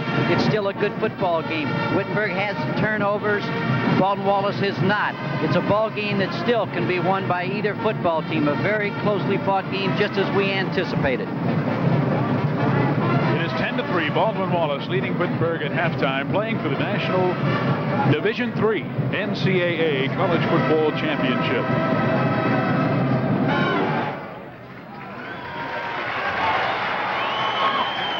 There are a number of queens on hand, including Miss Alabama, Miss Georgia, Miss National Peanut Queen. A number of lovely young ladies will be participating in this halftime, as well as a number of floats. Quite an extravaganza, and it'll all be geared towards the Christmas holidays. Lots of good Christmas music and a couple of fine medleys, which we hope to be bringing you some of as the queens are now being introduced on the field to the crowd. This stadium holds about 8,000, and almost 2,000 of that this afternoon belong to these bands. You know, it's amazing, though. They really, the people in Phoenix City really turn to on this thing. They do an excellent job, and everyone here has just been super to us, as you know, Steve. The Stagg Bowl committee has been putting this game on for quite a while, and it is a great one. Of course, there are other things happening in college football around the country this afternoon, and we want to keep you apprised of that as well. And that will be the subject of our Fireman's Fun flashback this afternoon. In just a little while, we'll be sending you to New York, and Dave Niles will be bringing you up to date on what's happening elsewhere. Today's Fireman's Fund flashback is brought to you by Fireman's Fund Insurance, and Fireman's Fund Insurance is brought to you by an independent agent near you. Now let's go to Dave Dials.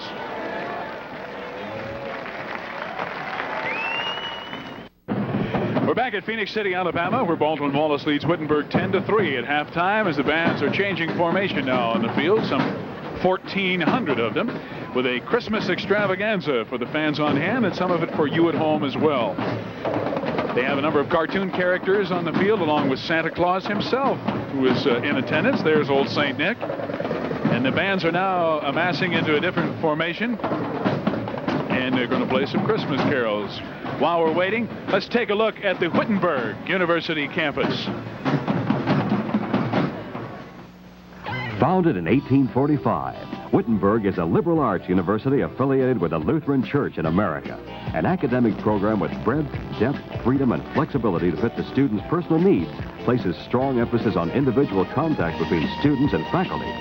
2,300 students attend Wittenberg, which offers Bachelor of Arts degrees in 30 areas. Strength of the academic program is reflected in the number of graduates who each year enter graduate and professional schools or management positions in the business and corporate world. Located in a residential neighborhood of Springfield, a city of 77,000, Wittenberg's campus has 70 wooded acres and 32 academic, administrative, and residence hall buildings. Completed last fall, the Shovlin Center for Lifelong Learning houses evening and short-term courses for an additional 2,000 persons in the community. A new facility is currently underway for the art department, and future plans include theater, library, and physical education construction. Steve Zabriskie and Rick Rick Forzano back with you at halftime as the bands are playing a parade of carols in the spirit of this Christmas season.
We gave you a minute ago a look at the Wittenberg campus. Now let's give you a look at the Baldwin-Wallace campus. Baldwin-Wallace College, founded in 1845, is a private liberal arts college affiliated with the United Methodist Church. The college has a total enrollment of 3,250 students and is located in Berea, Ohio, a suburb of Cleveland. Students are the heart of the college, and their differences are recognized through an academic program that stresses the opportunity for individual development. Students may choose majors from 27 departments. In addition to the liberal arts and sciences, the college takes pride in its nationally known Conservatory of Music and divisions of business administration, education, and health and physical education. During the 22-year leadership of President A.B. Bonds, Jr., the college has added many new buildings, including the George Finney Stadium, one of the finest small college facilities in the nation. Motivated and talented students who benefit from the college and contribute to its programs are welcomed at Baldwin-Wallace, regardless of race or religion. A spirit of community makes Baldwin-Wallace an exciting and rewarding place in which to learn, to teach, and to grow. Steve Zabriskie and Rick Forzano back with you at Municipal Stadium in Phoenix City, where they're announcing the winners of the annual Christmas Parade Band Competition, in which these bands were participating. They had a big parade this morning through the streets of downtown Phoenix City on their way here to the stadium, and then they have provided these fans here with an excellent halftime entertainment. As I mentioned, they represent 16 high schools in the Georgia, Alabama area, and some 1,400 musicians. You see now trophies being awarded to the various band members in their competition. The Wittenberg Baldwin-Wallace game is being brought to you by the folks at Chevrolet, who invite you to come on in to your Chevy dealers coast to coast for a look at an all-star lineup of cars. We're at halftime with Baldwin-Wallace leading Wittenberg 10-0, and we'll be back with more Division III NCAA National Championship in just a minute. Time activities here as you see the clowns and the bands leaving the field. 10-3, Baldwin-Wallace leading Wittenberg to the Division III National Championship. And we're just moments away from starting the second half of play. The band competition has been concluded. The trophies have been awarded, much to the delight of the winning band members who acted like they just won a football game, Rick, jumping all over each other out there. Well, it is important to them. It's as important as this football game is to the players on the football teams. The band feels the same way about it. They work, sometimes the bands work twice as hard as the football players. There you see some of the Wittenberg players coming back onto the field for the start of the second half. They got a field goal, a 30-yarder from Steve Jeffress with 6 seconds to go in the half to get them on the board. They trail 10-3. And now Baldwin-Wallace returning, coached by Lee Trussell in his 21st year. Wittenberg, of course, under the direction of Dave Mauer. Let's take a look at the halftime statistics. And they are, surprisingly, very even. Well, of course, Wittenberg came on there at the end. You know, it was all one-sided, Baldwin-Wallace in that first quarter, but you see the first downs are about equal. Yards rush, it's Wittenberg 130 to BW 16, but I think Baldwin-Wallace has come out here figuring today they're going to throw that football as they have 171 yards there. But the total yards are equal, but the big difference, The 2 turnovers by Wittenberg is the difference in this ball game, and that's why the score is 10-3 in favor of Baldwin-Wallace. One of those turnovers led to a Baldwin-Wallace field goal, their first score of the afternoon. Time of possession, you see, is quite equal as well. The other turnover, however, just stopped a Wittenberg drive when they were moving the ball quite well. Rick, what would you say would be the key to the second half? Do you think either coach is going to change anything much? Well, I don't think so. I think we go in with a game plan like this, and really it's an even ball game. I think right now that probably Wittenberg is saying they've got to get a little bit more pressure on Cerniak somehow or other. They just can't let him sit back here and throw that football. We want to remind you that this game will not end in a tie. There is a tiebreaker provision. The rules are rather complicated, and if the game should turn out to be very close, we will explain those to you as the game goes along. It will not be an overtime period of sudden death. It will be a tiebreaker, however, in which the team will start at the 15-yard line on offense, and they have 4 downs to either get a first down or score. Then the other team will have an opportunity to do that as well until one team has taken the lead for good. We'll be explaining that to you if the possibility looks like it might be imminent as the game continues. And also a reminder, we'll be awarding the Chevrolet offensive and defensive players of the game, and in whose name a $1,000 scholarship will go to the general scholarship fund of the school in that player's name on behalf of the Chevrolet Motor Division. There are the coaches. On the right, Lee Tressel walking the sidelines. On the left, Davey Maurer with his back to you there, grouped with his players around him. And there they are again. Maurer does a lot of pacing, doesn't he? I'll tell you, both of them, you can see 4-7-1 one way, 7-4 1 the other. But boy, they've been there before. They're both brilliant football coaches. Their minds are going 100 miles an hour right now. They want this game very badly. Wittenberg has been here before. They won the NCAA Division III title twice, 73 and 75 under Dave Maurer. Baldwin-Wallace has not been here before, and they would dearly love to have this game this afternoon. They are leading right now 10-3 as we get ready to start the second half of play. There you look at number 26, Dave Merritt, their fine tailback, who will be the deep receiver on kickoff, as Baldwin-Wallace will be kicking off. Number 91 for Baldwin-Wallace, their fine kicker, Tim Robinson,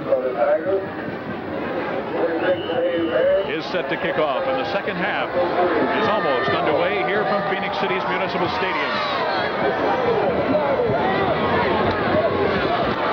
Taken by Buckley, or Fuller it is, a fullback, Fuller 32 and not 33, out to only the 15-yard line, and Baldwin-Wallace continues to cover kicks well, Rick.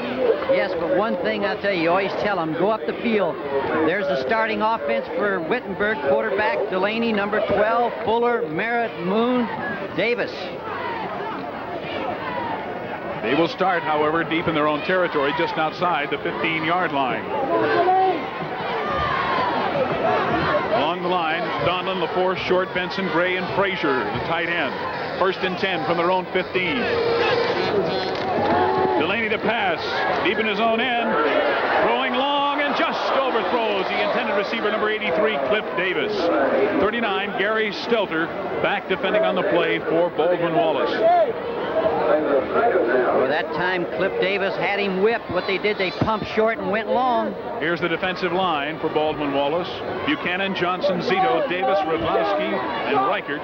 The two inside linebackers are Hoon and Monda. They have both been very active, and they are both very good. Gary Stelter, the hitman back there, along with safety Chuck Paschke and Doug Rush, number 14. On 2nd and 10, following the incompletion. Delaney, pitch, knocked down. Let's see who recovered it. It appears as if Delaney may have fallen on the ball himself. Yes, the official says start the clock. They mark it right there.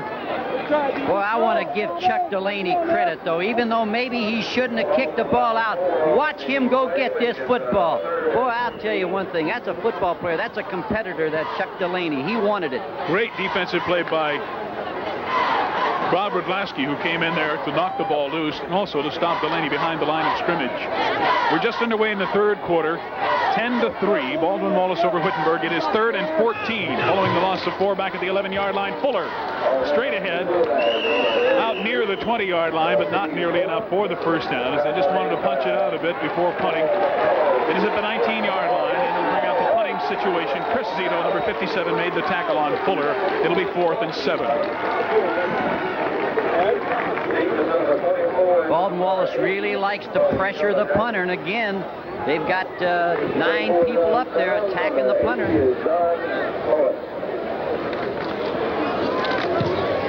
Dave Miller hits it. Baldwin-Wallace lets it roll. Down around the 40 and inside the 40. Down at the 37-yard line. And Baldwin-Wallace's Yellow Jackets will go back on offense for the first time. And with 13 and a half minutes left to go in the third quarter, Baldwin-Wallace leading 10-3. We'll return to Phoenix City in just a minute. Phoenix City, Baldwin-Wallace goes on offense for the first time in this half, leading 10-3. Joe Cerniak is about to center going in motion on 1st and 10 from their own 37-yard line. The pitch back to Lujak, and Lujak does not get to the 40-yard line, about the 39-yard line. Joe McDonough, number 68, senior linebacker, bumps him out of bounds there. Gain of 2, it'll be 2nd down and 8. Here's the backs and receivers, Cerniak, Lujak, and Jajanski at wingback, Sanner, and Dave Ward, the wide receiver. Double wing set again on 2nd down and 8, and again Sanner is in motion.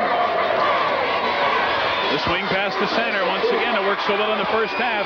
Sanner fighting for extra yardage out across the 45 to the 46. Jim On, number 35, and number 45, Dale Bradford, make the play for Wittenberg. Boy, Sanner was not about to be denied. When he got that ball, he was going to get every yard he possibly could. Baldwin-Wallace has not committed a turnover this afternoon. Wittenberg, as we said, has lost the ball twice on fumbles. It is 3rd down, 1 yard to go, just outside the Baldwin-Wallace 45-yard line, full house backfield. Andrechek hit right at the line of scrimmage and thrown back.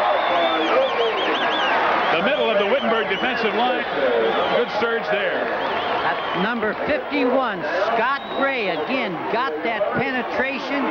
He got to Andrechek before he could get started. That is a big 3rd down play by the Wittenberg defense.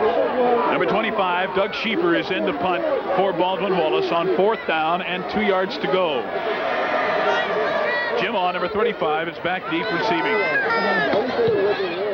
Schiefer hits it from about his own 35. Fair catch. Called for and taken by Saxton at the 22-yard line of Wittenberg. And the Tigers go with 12 minutes and 6 seconds remaining in the third quarter. Baldwin-Wallace leading 10-3.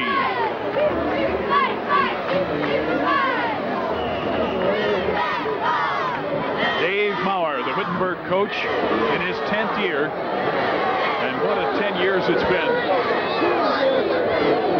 1st and 10, Wittenberg from their own 22-yard line. Delaney to Merritt, looking for a hole across the 25-yard line. 4 or 5 Baldwin-Wallace players, led by Paul Petrella, number 59, as usual, make the tackle there on Merritt.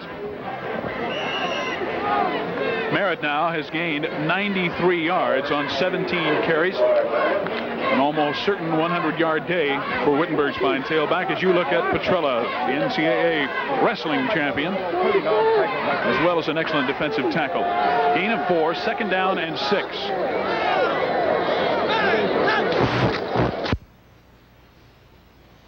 It's a good block at the 35 and across the 35 to the 37-yard line. And again, it was Paul Petrella, number 59, along with number 26, Chuck Paskey, in the secondary, who brought him down.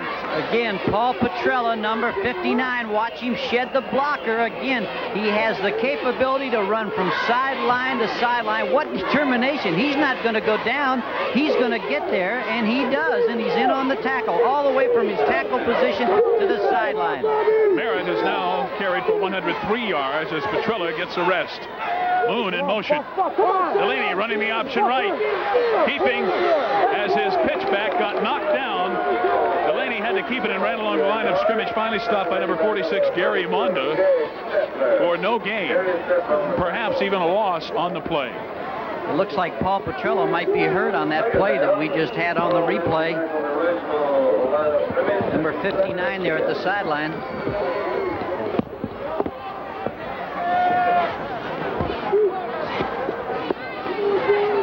Ten and a half minutes left to go in the third quarter. Second down, 10 yards to go. Delaney optioning this side. Merritt on a high pitch, trying to get back to the line of scrimmage. He's not going to make it.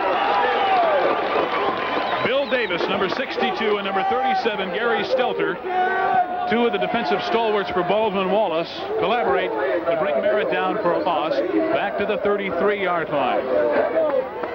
Loss of 5 on the play. It'll be third down and 15. And Wittenberg has some tough third down situations today, Rick. Oh, they certainly have, and especially when you come up with 3rd and 13 or 3rd and 14, and you're not really a passing football team. That is a difficult decision. They're at their own 33-yard line. They trail 10-3.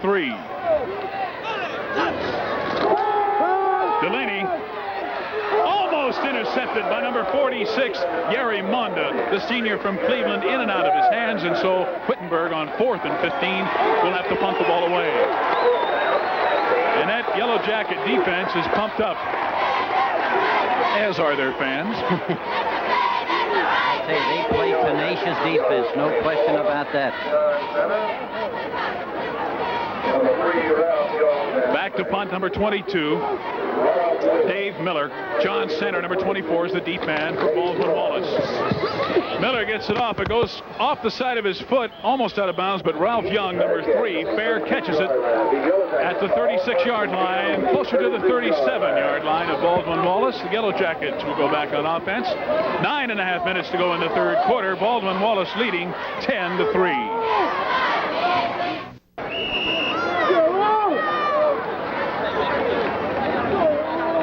Remember that Army-Navy game coming up immediately following this game at 4 Eastern time over most of these ABC stations.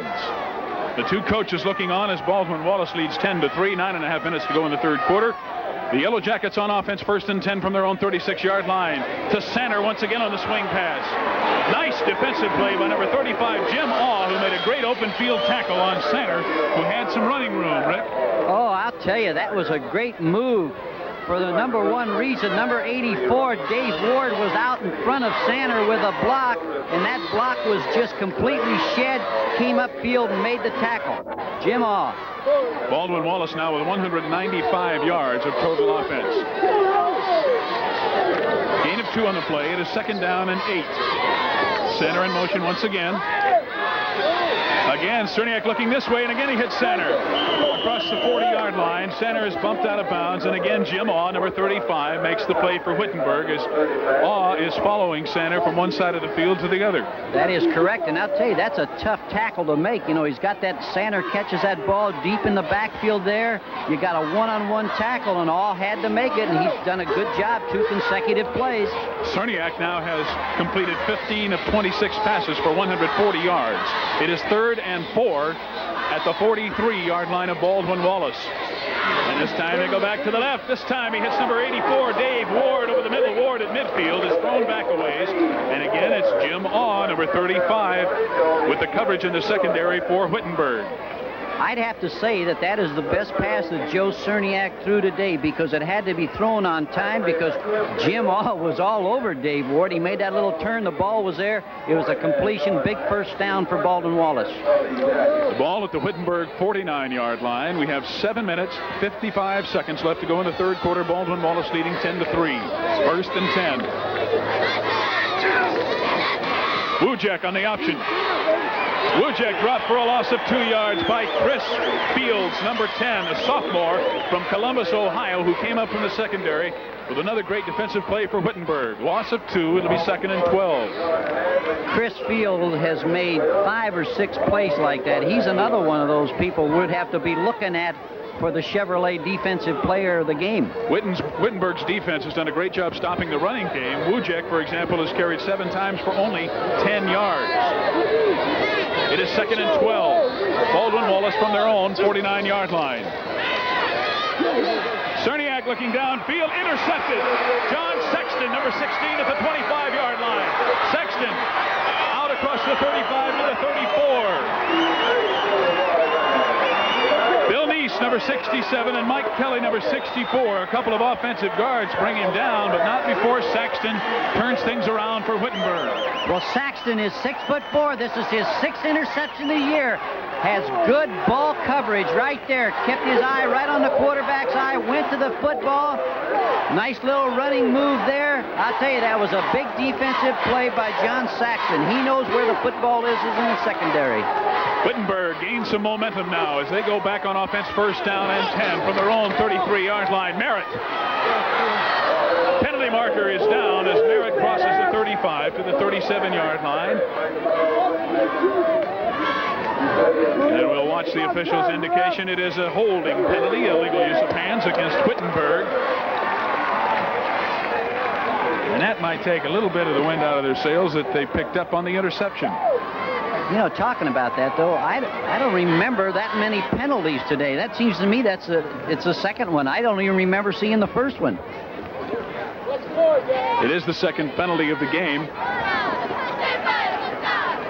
As the option rests with Baldwin-Wallace, they will take the penalty. And that will move the ball back 15 yards to the 21.5-yard line of Wittenberg. Holding the indication. Again, we will tell you that this crew of officials is from the Atlantic Coast Conference.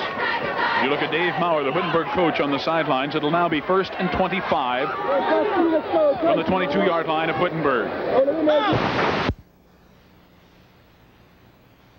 Number 33, the ball carrier, straight ahead. 59, Paul Petrella makes the tackle for Baldwin-Wallace. Buckley gets it out across the 25 to the 27-yard line. And a score in the third quarter. Georgia Tech leading Georgia, the 8th-ranked Bulldogs, who were tied by Auburn a couple of weeks ago. In the third quarter, Georgia Tech leading them 20-7. That is a big rivalry, too. Boy, Pepper Rogers brought those people back at 6.5 minutes to go in the third quarter. Wittenberg with a second down and 20. Delaney, he wants to throw the swing, but he overthrows Merritt on the far sideline. Incomplete. Bill Rickert, number 85, the outside left linebacker, defending on the play for Baldwin-Wallace. That'll bring up a 3rd and 20 for Wittenberg. I don't know. I don't think if I was Chuck Delaney, I'd have thrown that ball out there. He threw it up there for grabs. That thing could have been intercepted and taken right down the sideline. Better to eat those. There would have been no stopping it. 3rd down, 20 yards to go. Wittenberg has trailed the entire afternoon. First 3-0, then 10-0, and now 10-3 as they got on the board just at the end of the first half with a field goal. Play action pass, and Delaney wants to throw back over the middle. Nice defensive play. Pass was intended for Cliff Davis, and number 14, Doug Rush, came in and broke it up with perfect timing. Might add that Doug Rush, number 14, is the son of Cleve Rush, the ex-New England Patriots coach and a super football coach, coached at Ohio State, a lot of places. Delaney, 3 of 10 passing this afternoon for 135 yards. The incompletion brings up a 4th and 20. Wittenberg will have to punt it away, and Dave Miller, number 22, is on. Center, number 24, along with number 80, Rob Webb, back deep to receive. A line drive punt. Sander has it bounce off his chest, but holds on and then is tripped up immediately. Number 60, Wade LaForce, an offensive guard from Lorain, Ohio, is down there to trip up Sander at the 43-yard line. We'll return for more third quarter action here in Phoenix City in just a moment. Brisky and Rick Forzano back with you at the Stagg Bowl in Phoenix City, Alabama, where it's 10-3. Baldwin-Wallace leading Wittenberg. Baldwin-Wallace going back on offense, 1st and 10 at their own 43-yard line. Blujek crosses the 45-yard line, gets out to about the 46, tackled by number 37, Tim Coble. Wittenberg has done a good job of shutting down the Baldwin-Wallace running attack, but they just haven't been able to shut down the passing attack unless till they get inside the 20-yard line. Then it'll be kind of tough. Baldwin-Wallace quarterback Joe Cerniak, 16 of 28 for 148 yards and 1 interception. Gain of 4. It's 2nd down and 6 just across the 45 of Baldwin-Wallace. Again, center in motion. Again, Buchek, the ball carrier, busting straight ahead, out near midfield, about to the 48 or 49. Tim Coble again makes the tackle.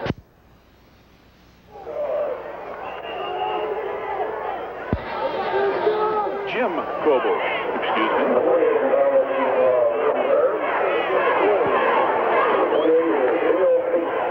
Let's update that Georgia Tech-Georgia score for you. This game, for you in Ohio watching us, is only about 150 miles from where we are. And now Georgia's coming back 20-14 in the third quarter. Georgia Tech leading Georgia. Fields misses him. Sander trying to get back to the line of scrimmage, but he's dropped at the 45-yard line. Number 28, Bill Beach, comes up to make the play. After Fields had just missed the tackle. And that will bring up a punting situation for Baldwin-Wallace. Wittenberg had a blitz on that time, really put the pressure on. Sander was going to throw the ball downfield, but he didn't have enough time to. Schiefer will be punting to Saxton and Jim Awe, who are back deep to receive for Wittenberg. Schiefer gets a beautiful kick away. Awe going back and called for the fair catch. It drops inside the 5, nose down at the 4-yard line. What a punt. Doug Schiefer, only a sophomore, and was averaging 39.2 coming into the game. He busted that one, though, Rick. That's his best kick of the day, boy. And what an opportune time for Baldwin-Wallace to put Wittenberg down there inside of their 5-yard line. Boy, that kicking game is important. Not only was that a 50-yard punt, but it was coming nose down, and it in like a 9-iron shot right on the green. Wittenberg, trailing 10-3, is in a very unenviable position, having to start now from inside their 5. 4 minutes, 11 seconds left to go in the third quarter. Delaney throwing out of his own end zone, in and out of the hands of Meso Moon, incomplete at the 15-yard line. Very stealthy and defending on the play for Baldwin-Wallace. Well, I'll tell you, you've got to give Wittenberg credit. They aren't afraid to throw that ball from down in there, and that could have been a big play. It could have been a first down had Meso Moon been able to hold on to that ball. Delaney is 3 of 11 for 35 yards passing the football today. We have an injury timeout, an official's timeout on the field for one of the Baldwin-Wallace players who is hurt and being attended to, as you see there, by the trainer. The clock is stopped with 4:07 to go in the third quarter. Baldwin-Wallace leading 10-3.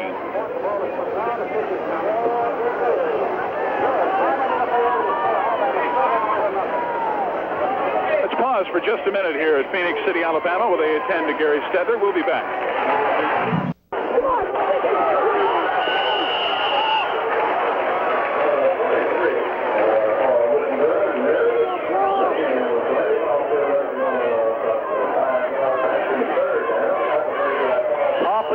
Again, you can see why he got the Hank Critchfield Award for the best defensive player. He's just all over the field, and he wrapped up Dave Merritt that time. Merritt has 99 yards, but I'll tell you, they've been a tough 99 yards. Third down and 10. Merritt again, and this time they cannot punch that ball out from their own end zone, and Wittenberg has to kick from the shadow of their own goalpost. Tell you, young people can learn a lesson from Paul Petrella and just effort all the time. Just watch him. He gets blocked, he gets down on his knee, keeps coming back, pursues the play, he's in on the tackle. Boy, I'll tell you, that young man wants to play the game and loves it. He shows it. Dave Miller, standing very near the back end line of his own end zone, will kick it away. Center is the deep man, but again, it's taken by the up-back, number 3, Ralph Young, and it was not a very long kick. And Baldwin-Wallace leading 10-3 will have very good field position as they will take over 1st and 10 at the Wittenberg 36-yard line. 2 minutes, 55 seconds to go in the third quarter as you look at the Baldwin-Wallace sideline. Coach Lee Tressel, the gold windbreaker. 1st and 10. Cerniak complete inside the 30-yard line. Dave Ward stopped by Jim Awe once. Ball for Wittenberg. defense. That Joe Cerniak, I'll tell you, he sprints out to his left, and he can lay the ball in there. The gain is 7 yards. It'll be second down and 3 yards to go. The ball at the 29-yard line of Wittenberg. Again, double wing set with only one running back. Wujek in the backfield and center in motion. Cerniak throwing back complete to Dejansky. Dejansky slips and falls at about the 22-yard line.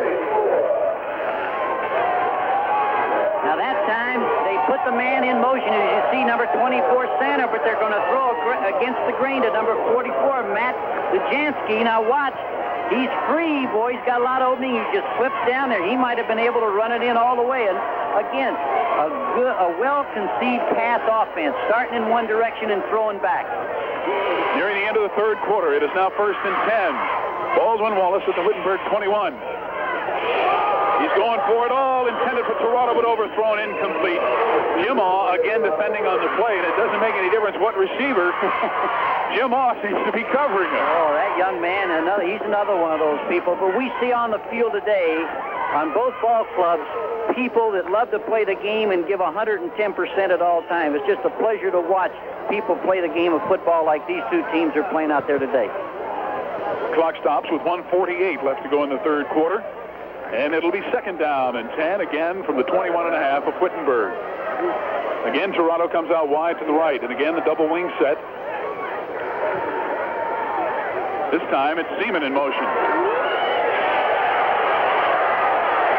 Tanner is dropped back for a loss. Number 73, Joe Govern, the first Wittenberg defender to get back there, drops him back outside the 25 at about the 27-yard line.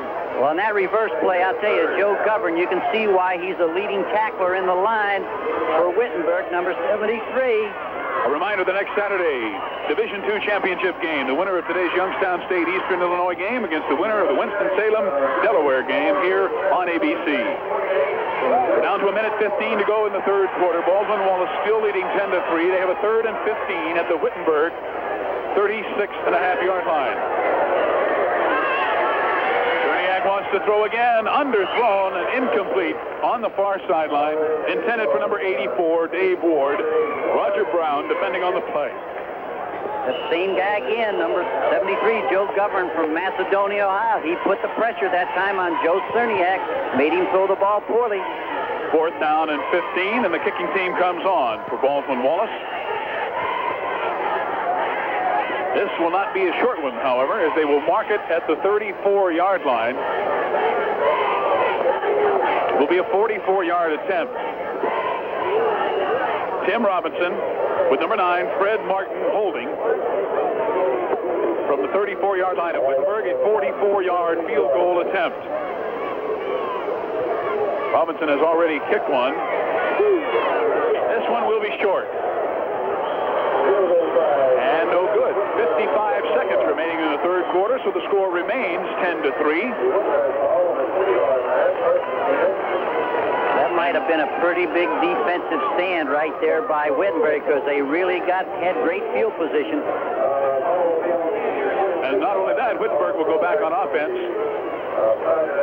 with added momentum. And we remind you that tomorrow on College Football 78, you'll see highlights of today's key contest. That big game in which you were updated at halftime, number 2, Alabama versus Army, or rather Auburn, Army-Navy, of course, which will be following here on most of these ABC stations after this game. Merritt out to near the 30-yard line. Number 89, Fred Buchanan, makes the tackle. Merritt just seems to be so close to going, just breaking that thing a little bit more, but that daggone Baldwin-Wallace defense, they just pursue. They don't let you get too much on them. Just 30 seconds remaining in the third quarter. It is second down and 7. Wittenberg from their own 30. Delaney. Complete. The number 88, Dale Frazier, the tight end, and he's run out of bounds near midfield by number 73, Mike Kuhn, the inside linebacker on the left side. Well, that time Chuck Delaney put the ball right on the money to Dave Frazier, number 88 from Perrysburg, Ohio. That's his 8th catch of the year. And it moves Wittenberg into Baldwin-Wallace territory at the 46-yard line. 1st and 10 with 15 seconds to go in the third quarter. Wittenberg coming back, but trailing 10-3. Merritt dragged down from behind by number 62, Bill Davis, who's been outstanding on defense for Baldwin-Wallace. You know, that is an interesting play, Steve. That's the third time they've run that little pitch sweep. That's the third time that number 62, Bill Davis, has caught him in the backfield. That's the end of the third quarter here at Phoenix City, Alabama. The Amos Alonzo Stagg Bowl with Baldwin-Wallace leading Wittenberg 10-3 will return for the fourth and final quarter in just a moment. Now back in Phoenix City, set to bring you the final quarter of this Division III NCAA National Championship game. 2nd down and 14 for Wittenberg, right at midfield. They trail 10-3. Delaney to pass over the middle, complete to Merritt. Merritt looking for some running room, gets down near the Baldwin-Wallace 40-yard line before he's thrown back. Mike Moon, number 73, covering on the play, along with number 46, his running mate at linebacker Gary Monda. All it is a little delay out of the backfield. Delaney drops back. He lets that little vacuum create between the linebackers and the line. Merritt has a chance to do a little open field running. Delaney now 5 of 13 for 69 yards passing. That was a gain of 10. It'll be 3rd down and 4 at the Baldwin-Wallace 40-yard line. Wittenberg has been faced with many key 3rd down situations, and this is one of those. Delaney to pass again. Loses the football, but I believe a Wittenberg offensive lineman has fallen on it. No, Baldwin-Wallace has recovered at their own 44-yard line. 57, Chris Zito, a junior defensive tackle from Fairview Park, fell on that loose football. And again, a big turnover has hurt Wittenberg when they were driving. The 3rd fumble for Wittenberg this afternoon. Petrella made the hit on him, Rick. Yeah, I'll tell you, he makes a hit on a lot of people. Baldwin-Wallace with another break. 1st and 10 at their own 44-yard line. Sanner runs over his own man and gets into Wittenberg territory inside the 45 to the 42. John Sexton, number 16, the junior from Columbus, comes up to make the hit. All it is, a little straight handoff, like a little veer play to Sanner. He has an opening right there, runs into his own man, turns it upfield, big 1st down, Baldwin-Wallace. At the Wittenberg 41-yard line, we have 13:50 to go in the game. Baldwin-Wallace driving and leading 10-3. Wujek, a very tough 1 yard into the arms of number 73, Joe Govern, the defensive tackle, a junior from Macedonia, who's been playing outstanding defensive line for Wittenberg. You know, we have to say this for Baldwin-Wallace. They're playing without their great fullback, Roger Andrzejczyk, who just hasn't played that much today. He has that hip pointer, and they miss him.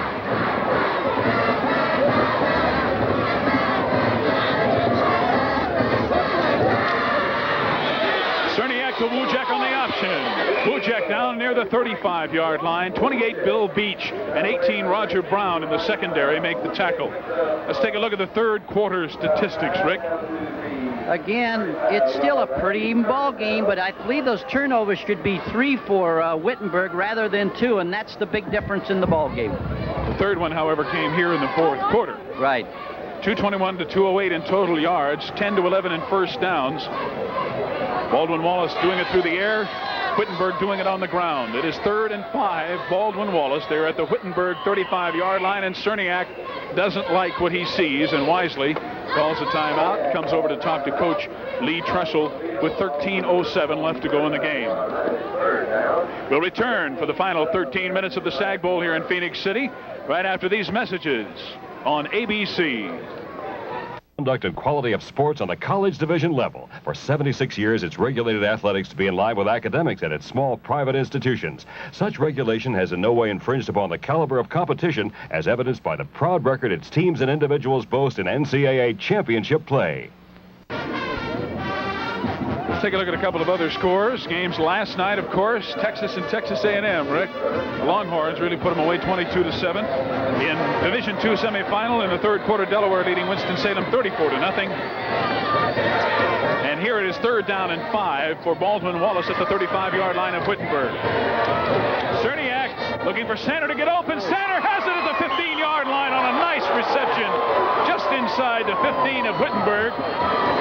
Cerniak waiting for Sander to get open and then hitting him beautifully. I got to tell you, Cerniak put that ball right. He laid it in there so softly, and Sander made a good catch. But I'll tell you, I've got to give Cerniak credit. He laid the ball in there like it should be put in. A big 3rd and 5 gives him a 1st down and 10 as Cerniak is now 21 of 34 for 182 yards. 1st and 10 at the 15, Wujek gets a block and cuts inside, goes down to the 10-yard line. Number 49, Jeff Manchester, the left defensive end, and number 10, Chris Fields, the defensive back, sophomore from Columbus, came up from the secondary to help out.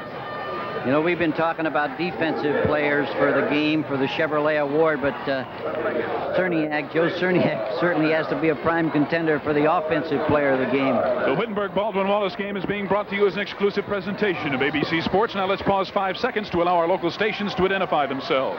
TV5 WEWS Cleveland. On 2nd and 6, Wujek down inside the 5-yard line to the 4.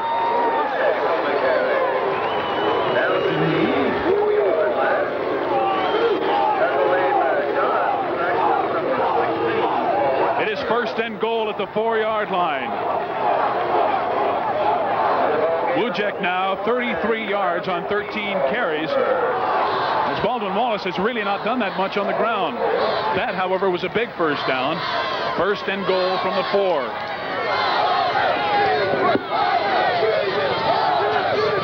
Baldwin-Wallace leading 10-3 here in the 4th quarter, threatening to score again. Cerniak on the option, cuts inside. Touchdown, Baldwin-Wallace as Cerniak pushes it across the goal line. And the Yellow Jackets go out in front, 16-3. Well, that is Cerniak's 9th touchdown running the football. I tell you, he is a field general and a guy that can move a football team. Here he is on the option. He's just going to come straight down the line. He's going to fake the pitch out. Now he says, I want a touchdown. He turns it upfield. Boy, that ball must have just got in there, but he got 6 points for Baldwin-Wallace. Very, very close. The official who was right there next to him ruled it a touchdown as Tim Robinson, number 91, will kick out of the hold of Fred Martin. The extra point is good, and that makes it Baldwin-Wallace 17, Wittenberg 3 with 11:48 left to go in the 4th quarter. We'll return to Phoenix City in just a moment. Tim Robinson set to kick off as Baldwin-Wallace has taken a 17-3 lead on a 4-yard run by Joe Cerniak. As you look at Meso Moon, one of the deep receivers for Wittenberg. 11:48 left to go in the game. Robinson line drives it. Moon takes it at the 5-yard line. Moon's at the 20, trying to get out of traffic, drop to the 25-yard line. Wittenberg takes over, 1st and 10 at their own 25, and now, Rick, their job becomes even tougher. Not only are they 14 points behind instead of 7, but there are only 11:42 left in the game. There's the touchdown run by Joe Cerniak. The official's right there. You know, the ball, all it has to do is cross that plane. That's a big touchdown for Baldwin-Wallace. And in that drive, they were able to get their running game going a little bit. Something they had not been able to do against the Wittenberg defense. 7 plays, 56 yards, 2 minutes and 21 seconds. 1st and 10 from the 25. Merritt out near the 30-yard line, probably about the 29-yard line. A gain of 4. It'll be 2nd down and 6. 85. Bill Rickard, a 6-foot senior from Greenville, Pennsylvania, makes the tackle on Merritt. Merritt has now gained 104 yards rushing on 27 carries today. The biggest thing when you say for Baldwin-Wallace, the defensive coaches, he hasn't broken the big one on them. Baldwin-Wallace's defense has done an excellent job of containing and not giving up the big play.